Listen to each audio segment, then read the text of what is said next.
kek marble tradisional. Saya menggunakan 250 gram buttercup.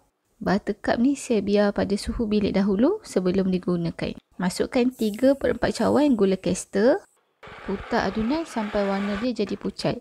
Masukkan 1 sudu kecil overload, 1 sudu kecil esen vanila. Nak bau lagi sedap, boleh menggunakan creamy vanila ataupun butter vanila. 4 biji telur grade A, masukkan satu persatu. Ayatkan 1 sudu kecil baking powder, 2 cawan tepung gandum. Kita ayak ni untuk elakkan berketul. Masukkan 60 ml susu penuh krim.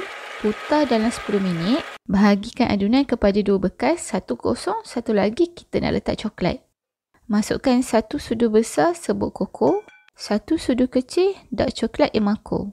Letakkan adunan yang kosong dahulu. Tindih dengan adunan coklat. Selang-seli dan tindih adunan sampai habis. Bakar pada suhu 170 darjah Celsius selama 45 minit ataupun mengikut kesesuaian oven masing-masing. Anggaran dalam minit ke-30, letakkan aluminium foil di atas loyang untuk kekalkan warna kek. Kalau tak, warna kek akan coklat gelap sedikit. Jangan lupa cucuk kek dengan lidi. Jika masih basah, tambahkan masa membakar. Bila kek dah sejuk, boleh keluarkan. Balut dengan plastik wrap dan biarkan semalaman untuk kek jadi lembap.